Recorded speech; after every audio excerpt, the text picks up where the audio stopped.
For many years, I shared an apartment in London with my friend Sherlock Holmes. My name is Dr. Watson. I worked as a doctor in the British Army for several years. While I was in the Army, I travelled to many strange and interesting places. I had many exciting adventures. Then, one day, in Afghanistan, I was shot in the shoulder. My wound was deep and took many months to heal. I nearly died from pain and fever. At last, I got better, but I could not work in the army any more. I retired from the army and came back to England. That is why I was living in London with Sherlock Holmes. I had known my friend for many years. Our address was 221B, Baker Street, in the centre of the city. I enjoyed sharing an apartment with Holmes. My friend was a very clever man. He was the most famous private detective in London. He helped to solve crimes and catch criminals. When people were in trouble or needed help, they came to Holmes. Sometimes the police came to Holmes and asked for help in catching a criminal. Sherlock Holmes did not care if his clients were rich or poor. He enjoyed solving their interesting problems. He was very happy when he was working. It was the most important thing in his life. One afternoon, I was reading a book and Holmes was standing by the window in our sitting room. Usually, he was very busy and active, but this afternoon he did not seem very happy. I was worried about my friend. "What's the matter with you today, Holmes?" I asked. "Come and stand at the window, Watson," Holmes said. "Look out into the street. See how uninteresting London is today." It was winter. The street outside was almost empty. Everyone was at home in front of their warm fires. "I need some work, Watson," said Holmes impatiently. "I cannot live without interesting problems and mysteries. That's why I became a private detective. I love my work. It keeps my brain active. But when there are no crimes and no mysteries to solve, then life becomes very boring for me." He turned sadly away from the window. At that moment, there was a knock at the door. Our housekeeper came into the room. She was carrying a small white card on a silver tray. Holmes picked up the card. "Miss Mary Morstan," he read aloud. "I don't know anyone of that name. Please ask the lady to come in. Perhaps it is a new client." A few moments later, Miss Morstan entered the room. She was young and not very tall, with blonde hair and blue eyes. Her clothes were not fashionable, but they were clean and tidy. She had a lovely face. I noticed at once that she looked worried and unhappy. "Please sit down, Miss Morstan," said Holmes kindly. "I am Sherlock Holmes, and this is my good friend, Dr. Watson. Dr. Watson and I have worked together many times." "I'm very pleased to meet you both," said the young lady. Then she turned to Holmes and looked at him with her lovely blue eyes. "Mr. Holmes, I've heard that you give people good advice. I'm not a rich woman, but I hope you can help me too. Something very strange has happened. Mr. Holmes, I need your help." Holmes rubbed his hands together excitedly. His eyes shone, and he leant forward in his chair. "Tell us your story," he said. Miss Morstan began her story, and we listened.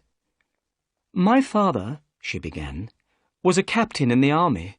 When I was very young, he was sent to India. My mother was dead, and I had no other relatives in England. So, while my father was away, I was sent to school. When I was 17, I received a letter from my father. He said that he was leaving India and coming back to England. He gave me the address of a hotel in London. He asked me to meet him there. I was very happy and excited about seeing my dear father again. I went to London and arrived at the hotel. I asked for Captain Morstan, my father. But I was told by the hotel manager that my father was not there. He had gone out the night before and not returned. I waited all day and all night, but my father didn't come back to the hotel. Finally, I went to the police. They advertised for Captain Morstan in all the newspapers, but without success. I never saw my dear father again." Miss Morstan began to cry. Holmes opened his notebook. "What was the date that your father disappeared?" he asked. "It was the 3rd of December, 1878. Nearly 10 years ago." "What happened to his luggage?" "It was still at the hotel," replied Miss Morstan. "The cases contained some books and clothes and some paintings and ornaments from the Andaman Islands." "The Andaman Islands? What are they?" I asked. "A small group of islands near the coast of India," said Miss Morstan. "There is a prison on one of the islands.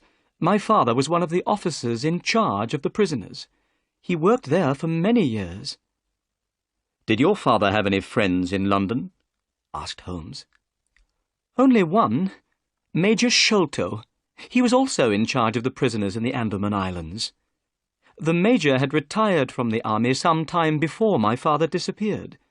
He was living in London, and of course I went to see him, but he didn't know that my father had arrived in England."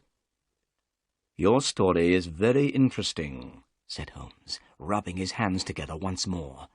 "Please, go on." "4 years after my father disappeared," continued Miss Morstan, "I saw an advertisement in the newspaper. The date was the 4th of May, 1882. To my surprise, the advertisement asked for the address of Miss Mary Morstan. It said that if I advertised my address, I would receive some very good news." "What did you do?" asked Holmes. "I advertised my address in the same newspaper. The next day, I received a small cardboard box. Inside the box was a lovely pearl, and I have received another 5 pearls since that day. They arrive every year on the same day. Look." She opened a flat box and showed us 6 beautiful pearls. "There was no letter with the pearls?" asked Holmes. "Nothing at all," replied Miss Morstan. Then she continued, "But the strangest thing of all happened this morning. That is why I came to see you. This morning I received a letter. Please read it." "Thank you," said Holmes. He took the letter and studied it carefully. Then he handed it to me. London, the 17th of November, 1887. Dear Miss Morstan, go to the Lyceum Theatre tonight at 7 o'clock. Stand outside the entrance on the left. If you are afraid, bring 2 friends. Do not bring the police. You have been deceived, but you will learn the truth tonight. Your unknown friend. "What can this letter mean?" asked Miss Morstan. "I'm afraid. What should I do, Mr. Holmes? You are a clever man and can give me good advice." Holmes jumped up excitedly. "We shall go tonight to the Lyceum Theatre. The 3 of us. You and I and Dr. Watson. The letter asks you to bring 2 friends with you. You will come with us, won't you, Watson?" "Of course," I said. "I'll be very happy to come." I was speaking the truth. I wanted to help Miss Morstan. "You are both very kind," said Miss Morstan. "Since my father disappeared, I have been alone in the world. I have no friends whom I can ask for help. What time shall we meet this evening?" Holmes looked at his watch. "It's now 3:30, he said. "Come back at 6 o'clock. Don't be afraid, Miss Morstan. This evening we'll come with you to the Lyceum Theatre. We'll meet your unknown friend, and we'll try to solve the mystery." "Thank you," said Miss Morstan. She smiled at us and left the room. "What a lovely woman," I remarked. "I'm going out now," said Holmes. "I'll be back in about an hour." When Holmes had gone, I sat down by the window and tried to read a book, but I could not stop thinking about Miss Morstan. I hoped that we would be able to help her. At 5:30, Holmes returned. He was very pleased about something. "I have had great success, Watson," he said, as I gave him a cup of tea. "What, Holmes? Have you solved the mystery already?" I asked in surprise. No, but I have discovered something very interesting. Miss Morstan said that her father had a very good friend in India. His name was Major Sholto." "Yes," I said. "Major Sholto had retired from the army. He was living in London when Captain Morstan disappeared, but he did not know that Morstan was in England." "Well," said Holmes, "I've just been to the offices of the Times newspaper. I looked through the old copies of the newspaper, and I discovered that Major Sholto died on the 28th of April, 1882. "Perhaps I'm very stupid, Holmes, but I don't see why this discovery is interesting." "Listen," Holmes said. "Captain Morstan disappeared. He had one friend in London, Major Sholto, but Major Sholto said that he didn't know that Captain Morstan was in London. 4 years later, on the 28th of April, 1882, Sholto died. A few days later, on the 4th of May, 1882, Captain Morstan's daughter saw the advertisement in a newspaper. Then she received a valuable present. These presents came every year. Why do the presents arrive on that day? They must have something to do with Sholto's death." I was still puzzled. "But Sholto died 6 years ago," I said. "Why did Miss Morstan receive that letter today, 6 years later? The letter speaks of telling her the truth. What can it mean?" "I hope that we'll find the answers to these questions tonight, Watson," said Holmes seriously. "Are you ready? It's 6 o'clock, and here is Miss Morstan." Miss Morstan entered the room. She was wearing a dark cloak and hat.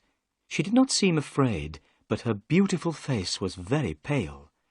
I picked up my hat and my heaviest stick. I noticed that Holmes took his gun from his drawer and put it into his pocket. We got into a cab and were soon on our way to the Lyceum Theatre. In the cab, Miss Morstan took a piece of paper out of her bag.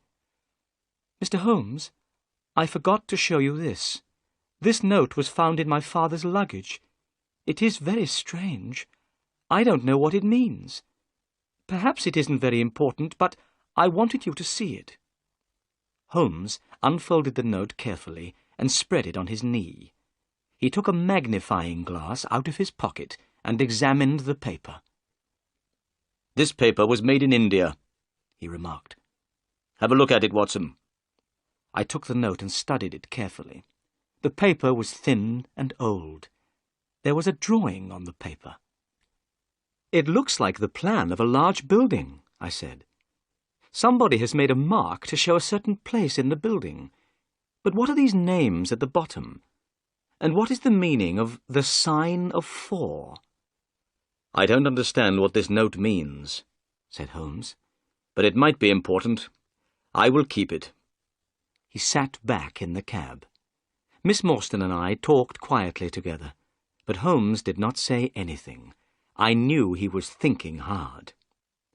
It was getting dark, and the people in the streets were hurrying home from work. I was feeling a little afraid. I wondered what kind of person we would meet at the Lyceum Theatre. There were many people outside the theatre. Everyone was meeting friends and going in to see the play. The letter had told us to stand outside on the left. We waited. Suddenly, a small, dark man appeared. "Are you Miss Morstan and her friends?" he asked. "Yes," she said. "You must promise me that these men are not policemen," said the stranger. "They are not policemen," replied Miss Morstan. "Then come with me," said the man. He led us quickly across the street to another cab and opened the door. We went inside. The man closed the door and jumped up onto the driver's seat of the cab. The horse moved off quickly. We passed through so many streets that I was very soon lost. I had no idea where we were going. I was feeling nervous, and Miss Morstan's face looked white. Sherlock Holmes was calm. Our strange driver did not turn round or speak to us. The only sound was the noise of the horse's hooves. At last, we stopped. We were outside a house in a dark, quiet street. It had only one small light in the kitchen window. There were no lights in any of the other houses in the street. We knocked at the door. It was opened immediately by an Indian servant. The Indian was wearing a bright yellow turban on his head. He had white clothes and a yellow belt. It was very strange to see such brightly coloured clothes in this quiet street in London. "My master is waiting for you," said the servant. As he spoke, we heard a man's voice. It came from one of the rooms inside the house. "Bring them in to me," the voice called. "Bring them straight in to me." We followed the Indian servant into the house. He stopped in front of an open door. "Come in! Come in!" said the voice. We entered, Holmes, Miss Morstan, and myself, and were astonished. The room in which we were standing was full of Indian paintings and ornaments. The carpet was soft and very thick. There were 2 large tiger skins on the walls. In the centre of the room stood a strange little man with a bald head. He was smiling, but he seemed very nervous. "My name," said the bald-headed man, "is Thaddeus Sholto. You are Miss Morstan, of course. And these 2 gentlemen?" "This is Mr. Sherlock Holmes, and this is Dr. Watson." "A doctor!" cried Thaddeus Sholto excitedly. "Oh, please could you listen to my heart? I'm very worried about my heart." I listened to his heart beating, but I could hear nothing wrong with it. "There's nothing wrong with your heart," I told him. "I'm so glad," said Thaddeus Sholto. "Miss Morstan, your father had a very weak heart. If his heart had been stronger, he would have been alive today." Miss Morstan sat down, and her face turned very white. "I knew that he was dead," she said. There were tears in her eyes. I was very angry with Thaddeus Sholto. He did not notice how much he had upset Miss Morstan. "Please, tell us why we've been brought here," said Miss Morstan. So Thaddeus Sholto began his strange story, and we listened. "My father," Sholto said, "was Major Sholto of the Indian Army. He retired from the army about 11 years ago. He bought a house in North London. He called the house Pondicherry Lodge. My brother, Bartholomew, and I were his only children. We knew that Captain Morstan, Miss Morstan's father, and our father had been very good friends in India. When we heard that Captain Morstan had disappeared, we were very upset. My brother, Bartholomew, and I also knew that our father was afraid of something. He never went out alone. He often spoke about a man with a wooden leg who followed him. He seemed very afraid of this man." "Did he tell you why he was afraid?" asked Holmes. "No, he didn't," Thaddeus Sholto replied. Then he continued with his story. "One day, in 1882, our father received a letter from India. This letter upset him very much. He became ill. Every day he grew weaker. At last, he was dying. He asked to see me and my brother Bartholomew. We went to his room. He told us to lock the door and come over to the bed. Then he held our hands and spoke to us. He said that he wanted to tell us the truth about Captain Morstan's death. He was the only person who knew this terrible secret. When Father was in India with Captain Morstan, they found a great treasure. It was called the Great Agra Treasure.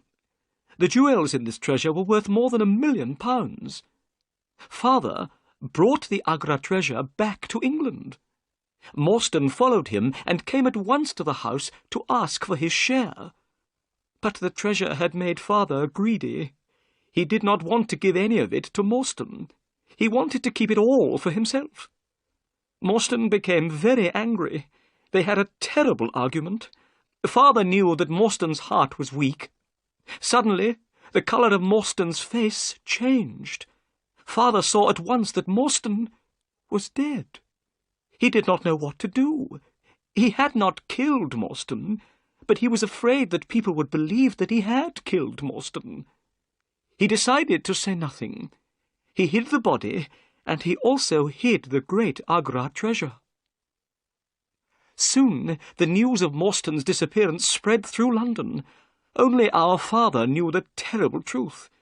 He told us as he was dying that he had been a wicked and greedy man. He said that he had acted very wrongly, but that he had paid for his crime. The Agra treasure never brought him happiness, only fear and guilt. Then he told us that Captain Morstan had a daughter called Mary. He asked us to listen carefully. Then he began to tell us where he had hidden the treasure. At that moment, a terrible change came over our father's face. He pointed at the window and cried out in a voice full of fear, "Keep him out! Keep him out!" My brother and I stared round at the window. We saw a horrible face looking in through the window. It was wild and had a black beard and cruel eyes. We rushed to the window, but the man had gone.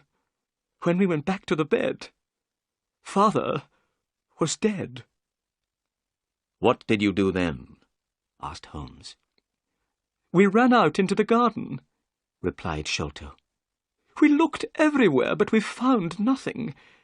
In the morning, we went to our father's room. We found that someone had been in the room during the night. There was a piece of paper on the bed beside my father's body, and on this paper some words were written. These words were, 'The sign of 4'." Holmes, Miss Morstan, and myself looked at each other in surprise. My body felt cold with fear. "The same words, 'the sign of 4', were written on that strange note in Captain Morstan's luggage," said Holmes. "What can it mean?" I whispered. Miss Morstan turned to Thaddeus Sholto. "Why did you send me the pearls?" she asked. "On the table, beside our father's bed, was a gold cup," Sholto answered. "It was decorated with 6 pearls. Our father had told us that this cup was part of the Agra treasure. He had wanted us to share the treasure with you. So we found your address and sent you the pearls, one by one." "That was very kind of you, Mr. Sholto," said Miss Morstan. "Not at all," said Sholto. "But now I am going to tell you something very exciting. Yesterday, my brother and I found the great Agra treasure." "You found the treasure?" we repeated in astonishment. "Yes. Our father had died before he told us where it was hidden. My brother Bartholomew and I searched for the treasure for 6 years. Yesterday, we found it. That is why we sent you the letter, Miss Morstan. We have found the treasure, but half of it belongs to you." "Where is the treasure now?" asked Holmes. "At my father's house, Pondicherry Lodge," replied Sholto. "My brother Bartholomew lives there now. We must go there immediately so that Miss Morstan can see the treasure and claim her share. Bartholomew is expecting us. Miss Morstan, tonight you will be a rich woman." Miss Morstan was going to be very rich. I should have been very happy, but I did not feel happy at all. I had fallen in love with Miss Morstan, but I did not have very much money. If she became rich, I could not ask her to marry me. Thaddeus Sholto put on his coat. "Come," he said. "I have a cab waiting outside. It will take us to Pondicherry Lodge. We must not be late." It was a long drive to Pondicherry Lodge. The night was cold, and the moon was shining brightly. As we sat in the cab, Thaddeus Sholto continued to talk.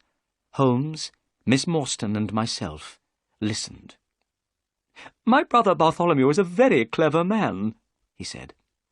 He knew that the treasure was somewhere in the house. He had an idea. He measured the height of the house outside. It was 74 feet high. Then he measured the height of the rooms inside the house. He added the heights of the rooms together. The total was only 70 feet. There was extra space under the roof. My brother made a hole in the ceiling of the room on the top floor. He found a secret room. Inside this little room, the treasure chest was standing. Last night, I helped Bartholomew to lower the chest down into the room below.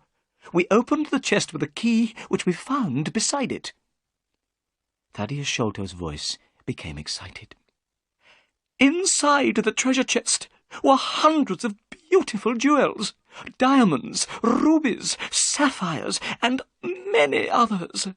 They shone so brightly that they hurt our eyes. Miss Morstan, the Agra treasure is really wonderful. But here is Pondicherry Lodge. We have arrived. Soon you will see the treasure for yourself. It was now nearly 11 o'clock. Pondicherry Lodge was a big house with a high wall around it. Everything was black and silent. There was no light except the moonlight. "This is very strange," Thaddeus Sholto said nervously. "I don't understand why there are no lights. My brother Bartholomew is expecting us, but the house is dark." We walked up to the house. Suddenly we heard a noise coming from inside that great black house. It was the sound of a woman crying. "The only woman in the house is the housekeeper," said Sholto. "Something is wrong." We hurried to the door and knocked. A tall old woman opened it. Her face was white with fear. "Oh, Mr. Thaddeus, I'm glad you've come," she said. "I'm very frightened. Come into the house, Mr. Thaddeus. Oh, I'm glad that you're here. Something terrible has happened to your brother." Thaddeus Sholto began to shake with fear. His face was very white. "What do you mean?" he asked the housekeeper. "What is the matter with my brother?" "He locked himself in his room. He was there all day. When I knocked on the door, he would not answer me," she said. "I knew that something must be wrong. A short time ago, I went upstairs. I looked through the keyhole of the door of his room. I saw your brother's face, Mr. Thaddeus. It looks terrible. You must go up, Mr. Thaddeus. You must go up and see for yourself." The housekeeper started to cry again. "You must all go upstairs," said Miss Morstan. "I'll stay here and look after this poor woman." We left the two women, Miss Morstan and the housekeeper, downstairs. Holmes took the lamp and led the way. Thaddeus Sholto and I followed him. We climbed up the stairs. There was a passage at the top of the stairs. At the end of the passage was a door. Thaddeus Sholto pointed to this door. "That's the door of my brother's room," he whispered. We hurried forwards. Holmes turned the handle, but the door was locked. Then he bent down and looked through the keyhole. He stood up again, quickly. "My God!" he cried. "It's the work of the devil." I bent down and put my eye to the keyhole. I felt very sick and afraid. The bright moonlight was shining into the room. I could clearly see a face. This face was looking straight at me. It did not move. There was a horrible smile on the face. "This is terrible," I said to Holmes. "What shall we do?" "We must break down the door," he replied. We threw ourselves at the door, and it broke with a sudden crack. We were inside Bartholomew Sholto's room. Bartholomew Sholto was dead. He was sitting in a chair by a table. His body was stiff and cold. I could see that he had been dead for many hours. The dead man's body was twisted with pain. There was a horrible smile on his face. There was a piece of paper on the body. Holmes picked it up and read it. "Look," he said. In the light of the lamp, I read with horror, "The sign of 4." "What does it mean?" I asked. "It means murder," Holmes replied. He pointed to Bartholomew Sholto's ear. "Look." I looked. I saw something sticking in the dead man's skin near his ear. "It looks like a thorn," I said. "It is a thorn," said Holmes. "You can take it out, but be careful. It is poisoned." I took the thorn between my finger and thumb. I pulled it away easily from the dead man's skin. I looked at it. It was hard and sharp. I saw that it had poison on it. "So, this is how Bartholomew Sholto died," I said. "What a terrible death! But who killed him, and why?" We had forgotten about Thaddeus Sholto. He was still standing in the doorway. Suddenly he gave a cry. "The treasure has gone," he said. "They've stolen the treasure. Look! Do you see that hole in the ceiling? We lowered the treasure down through that hole last night. After I had helped my brother with the treasure, I left him here in this room. I was the last person to see my brother alive. I heard him lock the door as I came downstairs." "What time was that?" asked Holmes. "It was 10 o'clock, and now my brother Bartholomew is dead, and the great Agra treasure has gone." "Go to the police station, Mr. Sholto," said Holmes. "Ask the police to come quickly. Dr. Watson and I will wait here." Thaddeus Sholto turned away. We heard him going downstairs. "Now, Watson," said Holmes, "we have some work to do before the police arrive. We must find out how the murderer got into the room. The door was locked, but what about the window?" He carried the lamp to the window and examined the window-sill carefully. "Look," he said. "Someone has come in by the window. Here is the print of a foot on the window-sill. And here is a round mark. And look, on the floor. Here is another footprint and another mark. And again by the table. See, here, Watson." I looked at the marks. Some were footprints, but some were in the shape of small circles. "Those are not footprints," I said. "No," replied Holmes. "They are the marks made by someone with a wooden leg." "Someone with a wooden leg?" I said. "Holmes, Thaddeus Sholto told us that his father was afraid of a man with a wooden leg." "Yes," said Holmes. "but the wooden-legged man was not alone. Someone else has been here too. Look outside." We both went to the window and looked down. "We are very high up," said Holmes. "A man with a wooden leg would not be able to climb here by himself. 2 people came into this room. We will call them number 1 and number 2. Number 2 is the wooden-legged man. But who is number 1? And how did he get in?" I looked round the room. I thought quickly. Then suddenly I knew the answer.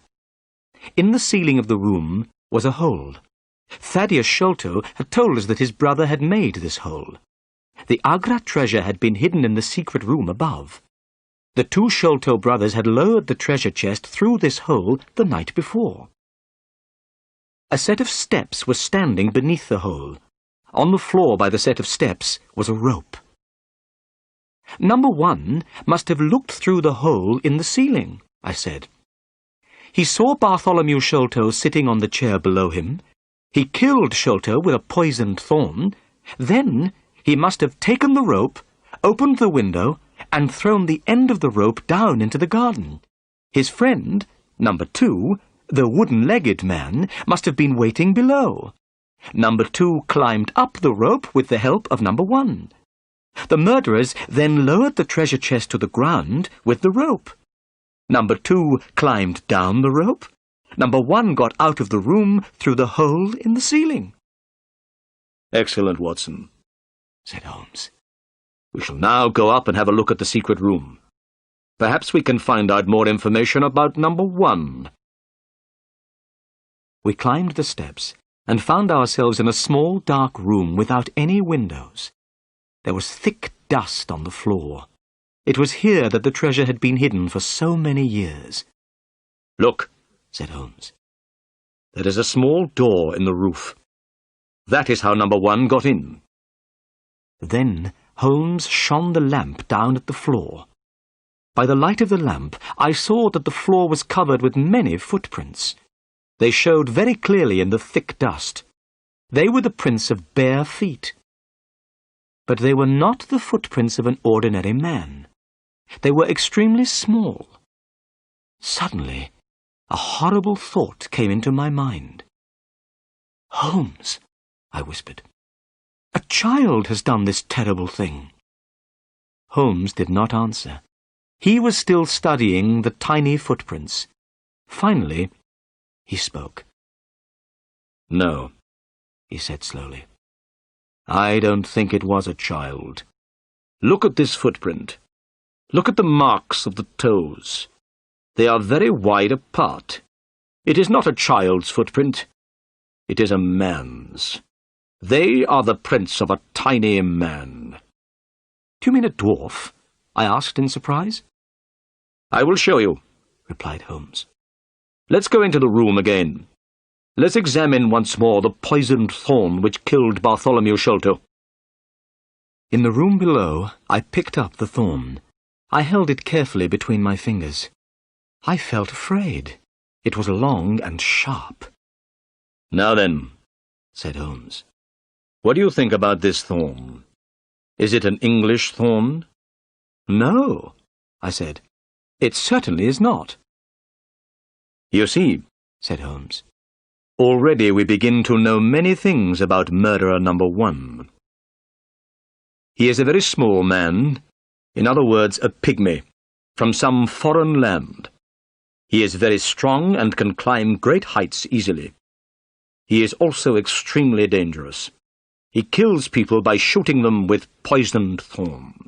I looked at Holmes in astonishment. "How strange," I said.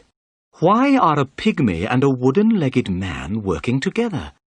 Who are these people, Holmes, and why did they kill Bartholomew Sholto?" "They wanted the treasure, of course," answered Holmes. "Last night, Bartholomew Sholto was sitting in this room with the treasure. The pygmy came in through the roof and saw him. The only way to get the treasure was to kill Sholto." "And what about the paper with the sign of 4? I asked. "It must mean revenge," Holmes answered. "Remember that a paper from the sign of 4 was also found on the dead body of Major Sholto. I don't know why someone wants revenge on the Sholto family, but we know that someone wanted revenge. They also wanted the treasure, and they were prepared to kill the Sholtos, father and son, to get the treasure." Holmes took out his magnifying glass and started to examine the room again. There were some bottles and tubes in one corner of the room. Bartholomew Sholto must have been interested in chemistry. A glass tube had broken, and a dark liquid had spilled onto the floor. Holmes gave a loud cry of joy. "Come here, Watson," he said. "What can you smell?" I walked over. Suddenly, I smelled something very strong and unpleasant. The smell was coming from the dark liquid on the floor. "It smells like tar," I said. "It is similar to tar," Holmes answered. "It is creosote." He was smiling and rubbing his hands together.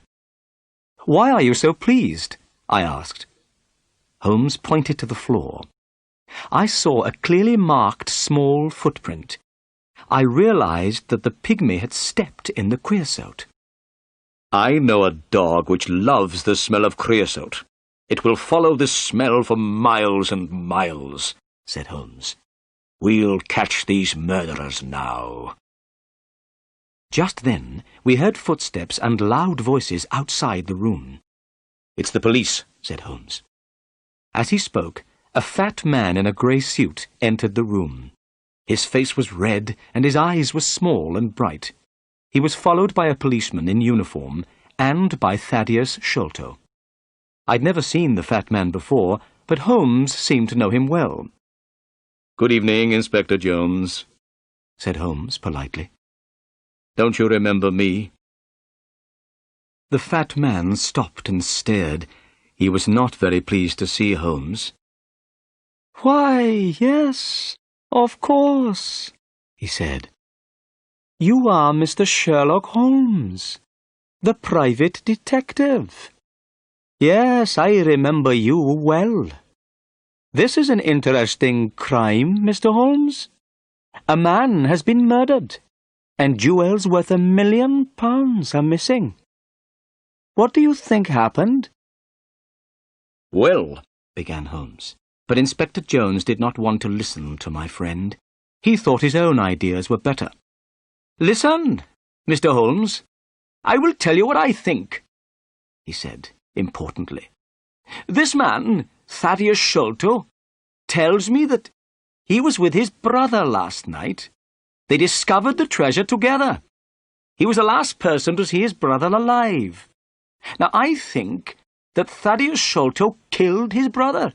Then he ran off with the jewels." "Oh, no, it isn't true," cried Thaddeus Sholto. "What about the poisoned thorn in the dead man's skin?" asked Holmes. "And the paper with the sign of 4? "The thorn belongs to Thaddeus Sholto," replied Jones quickly. "I don't think the paper is very important. Perhaps it's a trick. But wait a moment. What's that up there? I see a hole in the ceiling. I must have a look." Inspector Jones went quickly up the steps. We heard him moving about noisily in the room above. Then he came down again. He was hot and dusty. "I know everything now," he cried. "I have found a door which leads out onto the roof. That was how Thaddeus Sholto escaped." "But the footprints," began Holmes. Inspector Jones was not listening. He had not noticed the tiny footprints. He turned to Thaddeus Sholto. The poor man was shaking with fear. "Mr. Sholto," said Jones, "I arrest you for the murder of your brother." "I didn't do it," Thaddeus cried.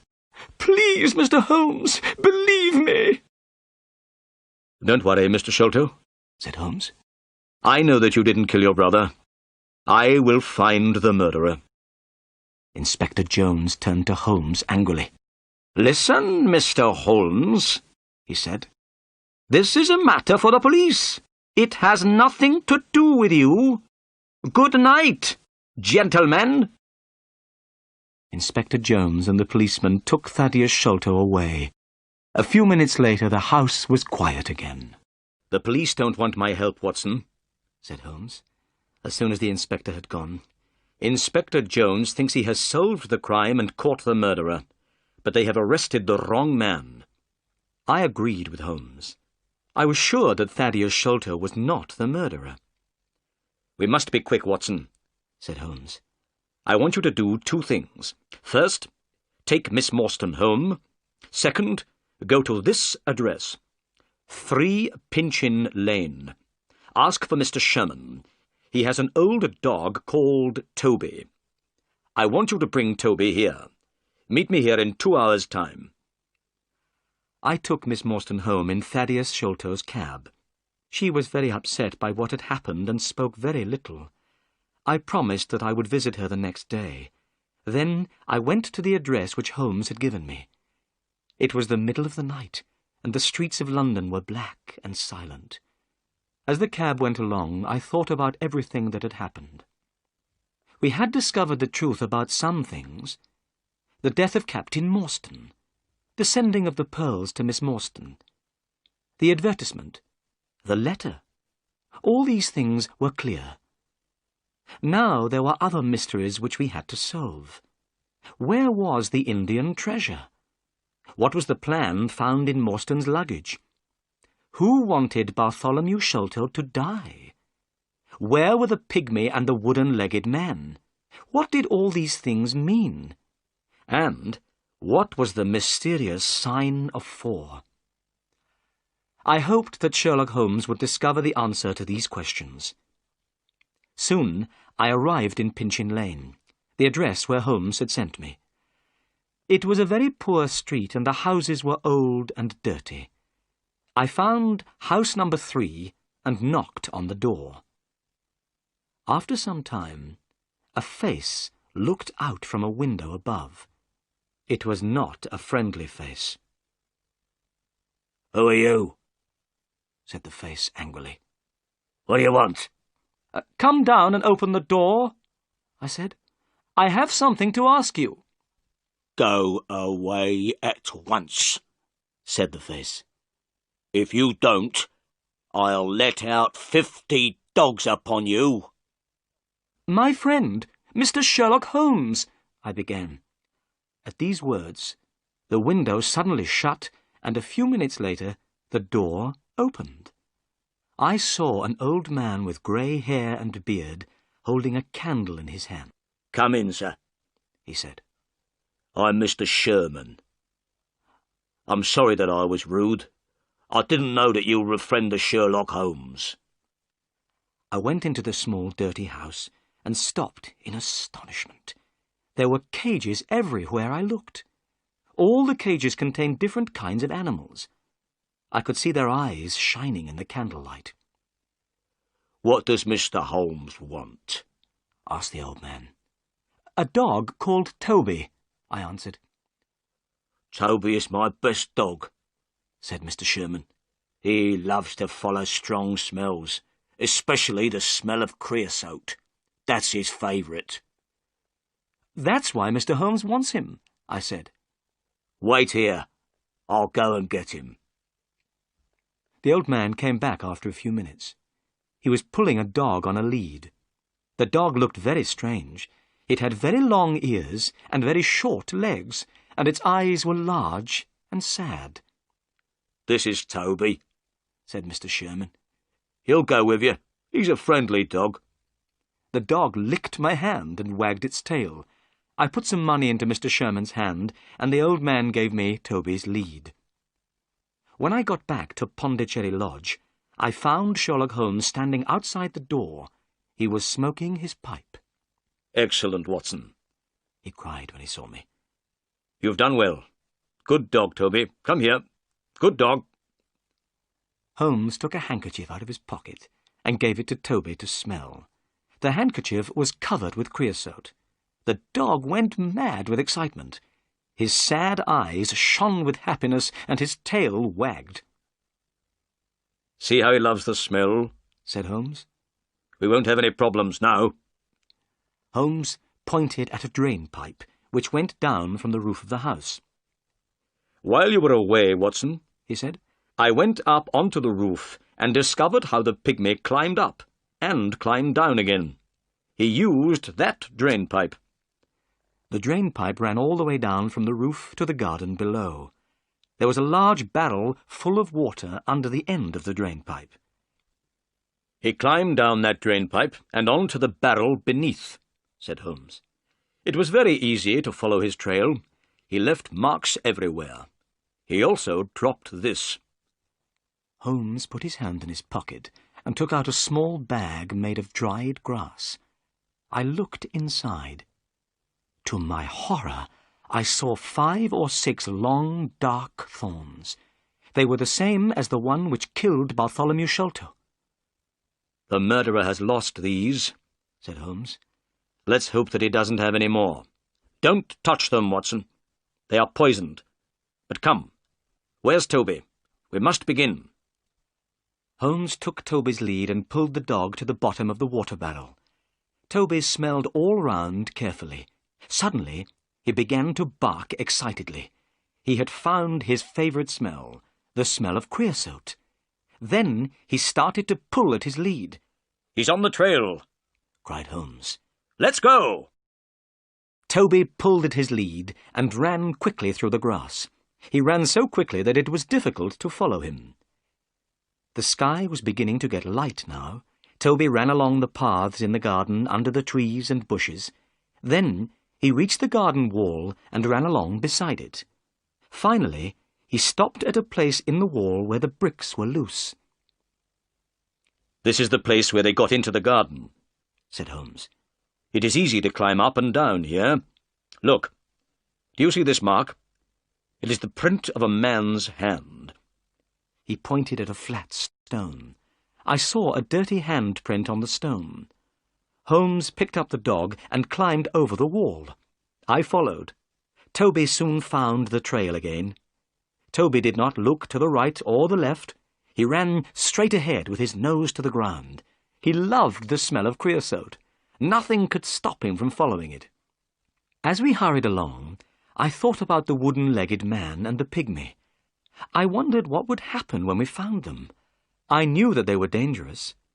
I wished that I had brought my gun with me. Toby was still following the trail. Now we were passing through small, narrow streets. The people were just beginning to wake up. The men were going on their way to work. The women were opening their windows and cleaning their houses. Suddenly, Toby ran down a path. This path led straight down towards the River Thames. Soon the river appeared in front of us. Toby ran faster and faster. The path went down to the water's edge. It ended at a small wooden jetty. Toby stopped. He ran backwards and forwards trying to find the smell. He looked up at us sadly with his large eyes. He did not know what to do. "They've got into a boat here," said Holmes. There was a small house beside the jetty. A notice was hanging from one of the windows. On it was written in large letters, "Mordecai Smith, Boats and Steam Launch for Hire." There was no one on the jetty. Several small boats were near the jetty on the bank of the river. Holmes looked at these boats. "I wonder where the steam launch is," he said. "I think we must ask a few questions." He knocked loudly at the door of the house. A large woman with a red face opened it. A child was crying somewhere inside the house. I saw that the woman was very upset about something. She had been crying. "Good morning," said Holmes politely. "Are you Mordecai Smith's wife?" "Yes," replied the woman. "What do you want?" "Could I speak to your husband, please?" asked Holmes. "No, you can't. He isn't here. I haven't seen him since yesterday morning." "Oh," said Holmes.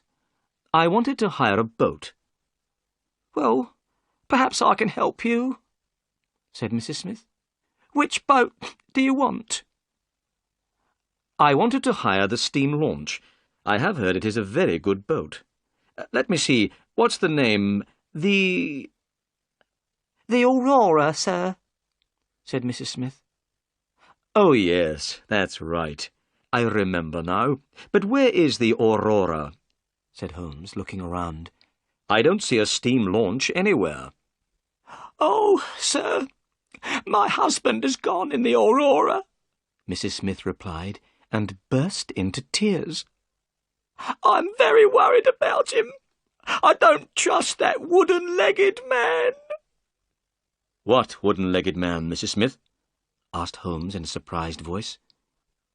"I don't know who he is, sir, but my husband went with the wooden-legged man in the Aurora yesterday morning and hasn't come back." "I'm very sorry to hear that, Mrs. Smith," said Holmes. "Tell me, was this wooden-legged man alone?" "I don't know, sir. I didn't see anyone else, but it was very dark. It was 3 o'clock in the morning. I could not be sure." "What does the Aurora look like?"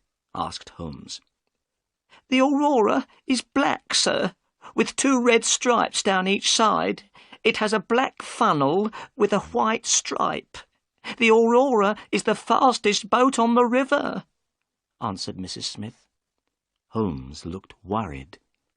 "That's very interesting," he said. Try not to worry about your husband, Mrs. Smith. I am going up the river myself. If I see Mr. Smith, I will tell him that I have seen you. Goodbye." "Goodbye, and thank you," said Mordecai Smith's wife. She had stopped crying. She went inside her house and closed the door. "Watson, we must find Mordecai Smith and the Aurora as soon as possible," said Holmes. "Mordecai Smith and the wooden-legged man are working together. Smith has taken the two murderers in his steam launch. They are all hiding somewhere on the river." "It will be easy to find them," I said. "You must tell the police at once." Holmes shook his head. "No.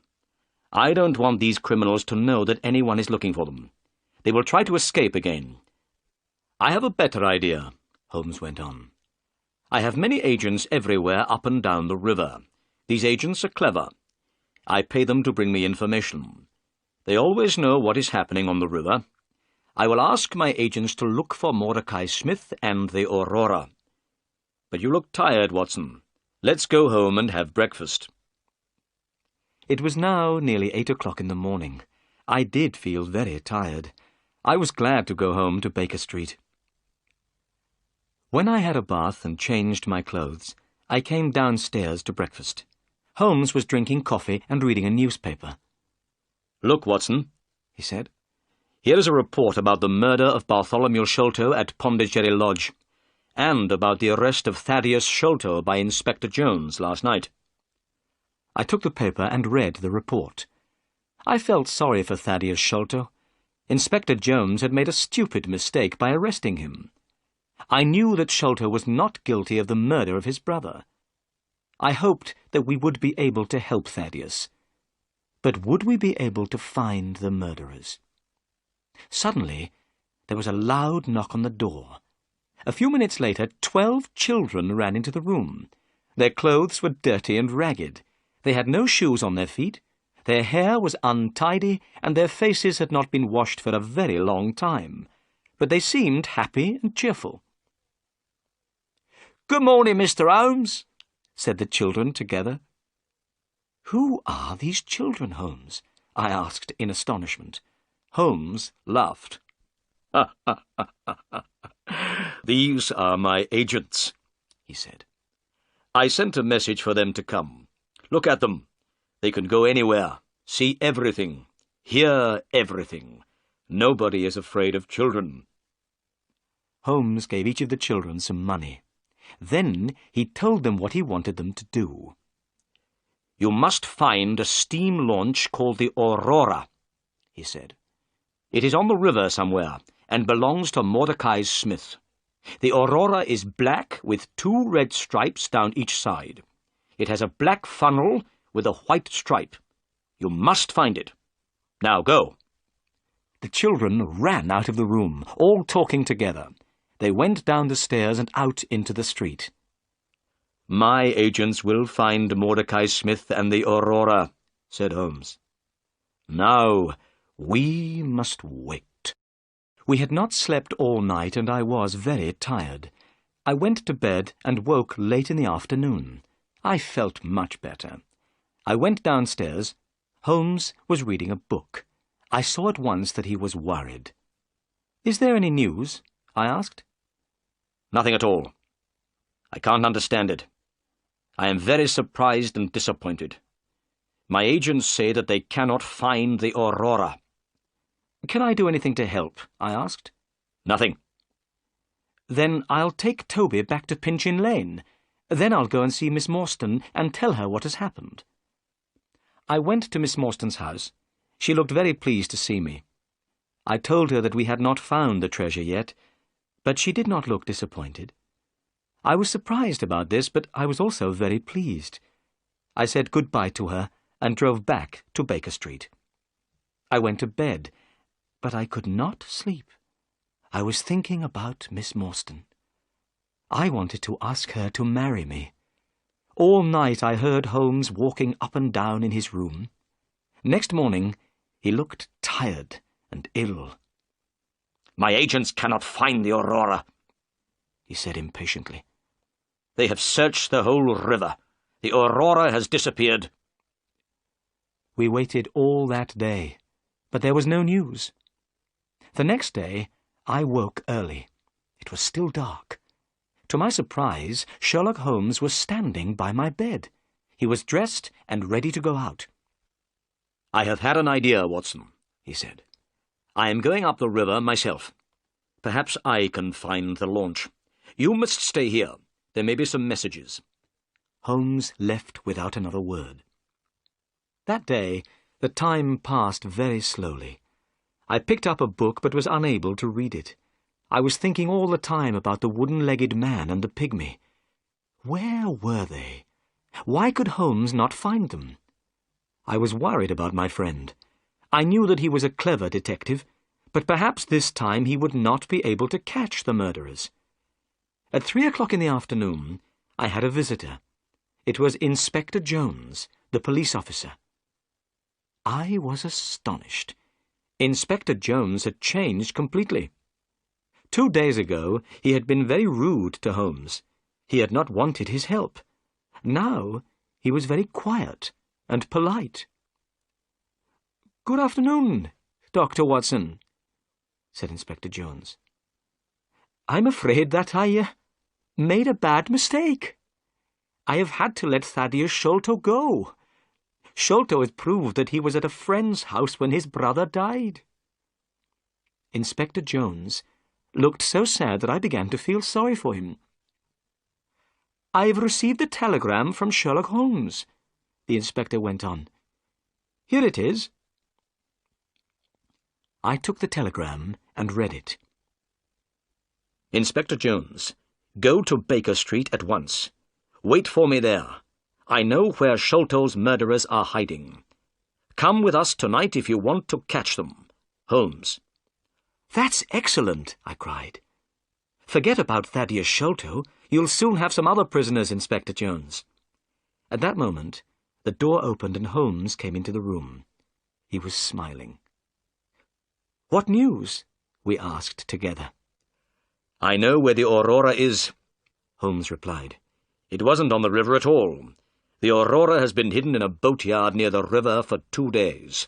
I knew the launch at once. Mordecai Smith, the owner, was there too. He was talking to someone, and he was speaking very loudly. He said that he had to have the Aurora ready for 8 o'clock tonight. His 2 gentlemen were leaving for America. Their ship was waiting for them out at sea, and they must not be late. I knew immediately what they were planning to do," went on Holmes, "and I know what we must do. Inspector Jones, will you help me?" "I was wrong before, and you were right," said Jones sadly. "I didn't listen to you then, but I'll help you now." "Good," said Holmes. "We need a fast police launch, as fast as the Aurora. It must be ready this evening, and 2 or 3 strong policemen to come with us." "I'll arrange all this," said Jones. "Excellent," said Holmes. "Tonight, the 3 of us, you and I and Dr. Watson, will be on the police launch. We will be waiting outside the boatyard at 8 o'clock. We'll be ready for the Aurora when she comes out. We'll catch the murderers, and we'll get the treasure." At 7 o'clock that evening, the 3 of us, Inspector Jones, Holmes, and myself, went down to the river. Both Holmes and I had guns in our pockets.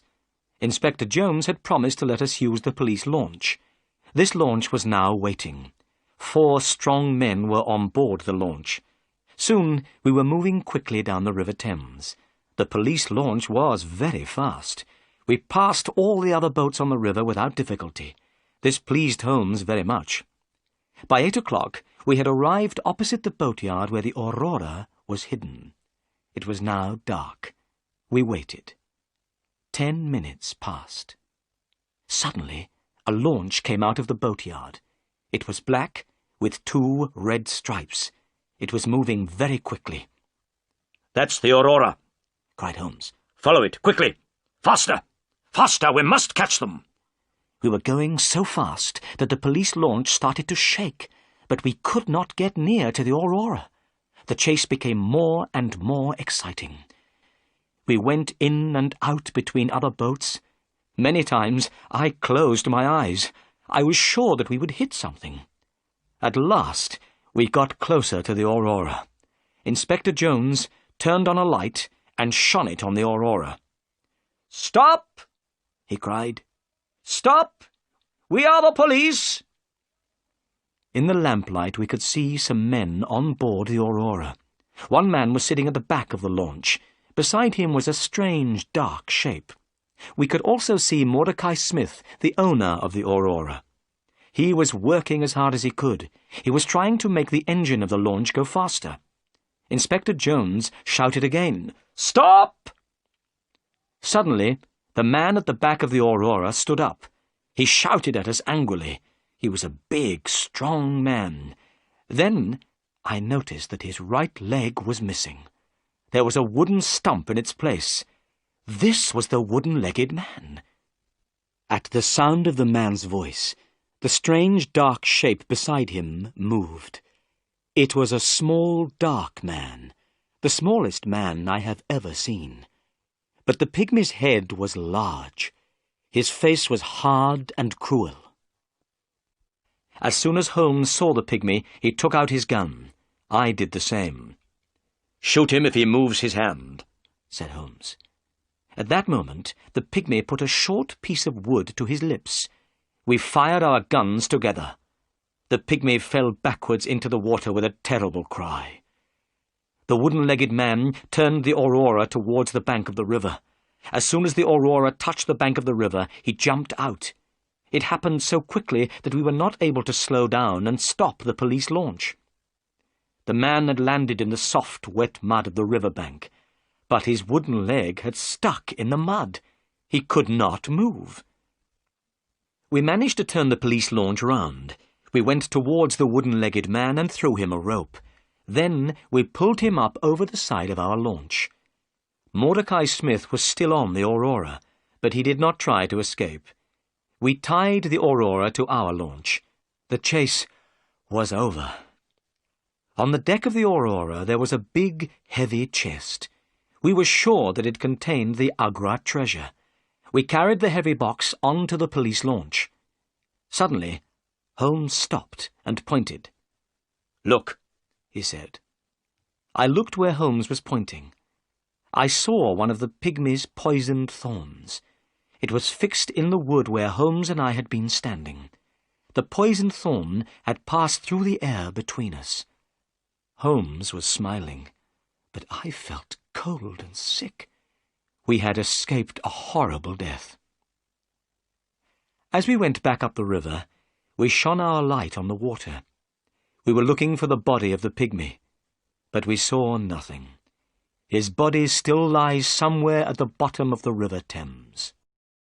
The wooden-legged man was our prisoner. He was sitting in the police launch opposite the treasure chest. He was about 50 years old. He had black curly hair and a black beard. He did not look angry any more. He was not interested in anything. "What's your name?" Holmes asked him. "Jonathan Small," replied the man. "Jonathan Small?" repeated Holmes. He took out the piece of paper which had been found in Captain Morstan's luggage. Holmes read out what was written on the piece of paper. "Jonathan Small, Mohammed Singh, Abdullah Khan, Dost Akbar, the sign of 4. "Give me that paper," said the man. Holmes gave it to him. "Yes," Small said. "I am one of the sign of 4. This paper is a plan of the fortress at Agra in India. My 3 friends and I found the treasure many years ago. Tonight I have lost the Agra treasure, and you have killed my dear friend, Tonga. I'm not sorry about the deaths of Sholto and his son. I'm not sorry about anything. Do what you like with me." "You will tell us your story later," said Holmes. "But first, Watson, will you take the treasure to Miss Morstan?" "I shall be pleased to do that," I said. But I was not speaking the truth. I did not want to take the treasure to Miss Morstan. I did not want her to become a rich woman. Inspector Jones and I will take our prisoner to Baker Street, said Holmes. We'll meet you there, Watson. Then Holmes turned to Jonathan Small. But where is the key of the treasure chest? At the bottom of the river, replied Jonathan Small. Why did you throw it away? Cried Inspector Jones angrily. You've made things very difficult for us. Jonathan Small did not speak. He did not care what Jones said. When we got to the jetty, I got out of the launch with the treasure chest. I found a cab and drove to Miss Morstan's house. Miss Morstan was sitting by the window. She was wearing a pretty white dress, and her hair was shining brightly in the lamplight. "How nice to see you," she said when she saw me. "Do you have any news?" "I've brought something better than news," I said, trying to speak happily. "I've brought the Agra treasure." I put the heavy chest down on the table. Miss Morstan did not look very excited. "So, this is the famous Agra treasure," she said.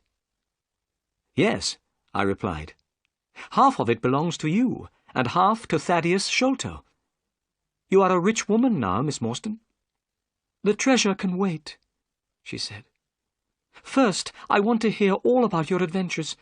Please sit down and tell me everything." So I told her everything that had happened. I told her how Holmes found the Aurora. I told her about Inspector Jones and Thaddeus Sholto. I told her about the chase on the river, the death of the pygmy, and how we had caught Jonathan Small. "How brave you are," she said. "I didn't know that you were in such terrible danger." "It's finished now," I said. "Let's open the treasure chest. There isn't a key. How can we open the chest?" Miss Morstan left the room and came back with a heavy metal bar. I took the bar and put it under the lid of the chest. Then I turned it, and the lid opened. I lifted up the lid. My hands were shaking. We both looked inside. Then we looked at each other in astonishment. The chest was empty. The chest was made of very thick iron. This was why it was so heavy. "The treasure is lost," said Miss Morstan quietly. "Thank God," I said. "Why do you say thank God?" asked Miss Morstan. "Because now I can ask you to marry me," I replied, holding her hand. "Because I love you, Mary. Now you are not going to be rich, so I can tell you my feelings. That is why I said, thank God." "Then I say thank God too," she whispered. When I got back to Baker Street, Holmes, Inspector Jones, and the prisoner, Jonathan Small, were all waiting for me. I showed them the empty treasure chest. Small began to laugh. "Where is the treasure, Small?" shouted Jones angrily. The Agra treasure belongs to the Sign of Four, said Small quietly. No one else will have it. I threw it all to the bottom of the river. We all stood astonished. The great treasure of Agra was lost forever. The Agra treasure is unlucky, said Small. It has never brought happiness to anyone. It brought death to Captain Morstan. It brought fear and guilt to Major Sholto. Bartholomew Sholto was murdered because of it. And to me and the other members of the Sign of Four, it has brought prison for the rest of our lives. You must tell us your story, said Holmes. What is the Sign of Four? Jonathan Small began his strange story, and we listened. I went to India as a soldier in the British Army, said Small. One day, soon after I arrived, I had an accident and lost my leg. After that, I could not fight any more. Then there was terrible fighting between the Indians and the British. The British all hid in an old fortress at Agra. They shut themselves inside. The walls of this fortress were very thick. The Indians could not get in. I also went to Agra. I had 3 Indian friends who had fought for the British. They came to Agra with me.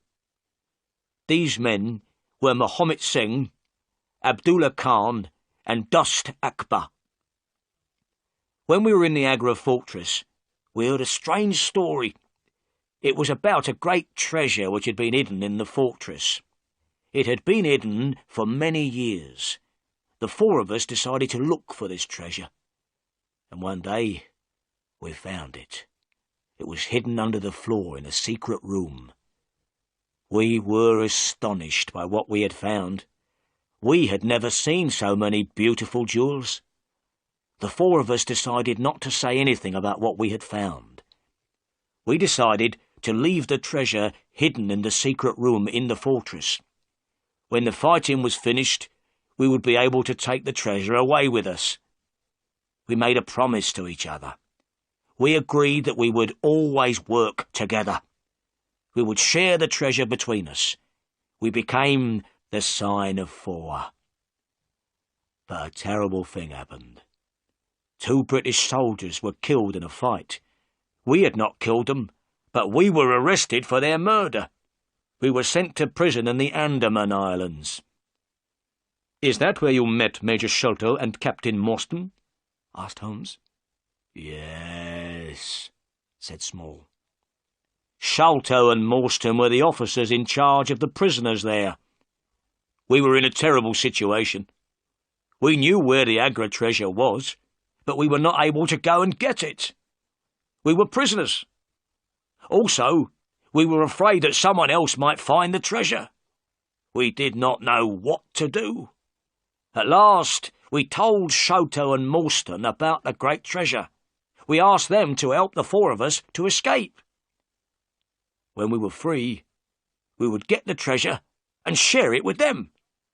But Sholto said that he did not believe us. He said he did not know if we were speaking the truth. Sholto did not know if the treasure would be there. He said he would go to India. If he found the treasure, he would come back. He would help us escape from prison. Sholto asked the 4 of us to give him a plan of the fortress at Agra. We did not want to give Sholto the plan. I didn't trust him. But in the end, we had to agree. We gave one plan to Sholto and another to Morstan. Sholto went to India, but he never came back. He found the treasure and took it to England. He stole it from the sign of 4 and also from his friend Morstan. And from that day, I decided to have revenge on Sholto. Small was silent for a few moments. He was thinking about what Sholto had done. Then he went on with his story. I made friends with one of the people of the Andaman Islands, he said. The people there are pygmies. They are very small, but they are very brave. One day, I found one of these pygmies lying under a tree. He was very ill. I looked after him. He slowly got better. He became my friend. His name was Tonga. Tonga helped me to escape from the islands. He had a small boat. One dark night, we put lots of food into the boat, and we sailed together from the Andaman Islands. Holmes had been listening carefully while Small told his story. Now he spoke. I understand, he said. Major Sholto received a letter. What was written in the letter frightened him to death. It must have been the news of your escape which killed him. Small went on with his story. At last Tonga and I reached London, but I was too late to have revenge on Sholto. Sholto was dying. He saw my face at the window. That night, I got into his room and left a message. It was from the sign of 4. Tonga and I waited 6 years. We watched Pondicherry Lodge and Bartholomew Sholto carefully. When Bartholomew Sholto found the treasure, we knew about it immediately. With Tonga's help, I got into his room. Tonga killed Bartholomew Sholto with a poisoned thorn. We took the treasure, left the paper, and went. I had paid Mordecai Smith to take us to a ship. We were planning to go to America, but now everything has changed. Tonga is dead, and I am your prisoner, and the Agra treasure is lost forever. We were all silent. We were thinking of the great treasure which was lost in the mud at the bottom of the River Thames. Perhaps it was better there.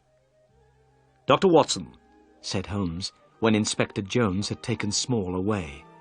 That is the end of our adventure. Yes, I said, but I have some very good news.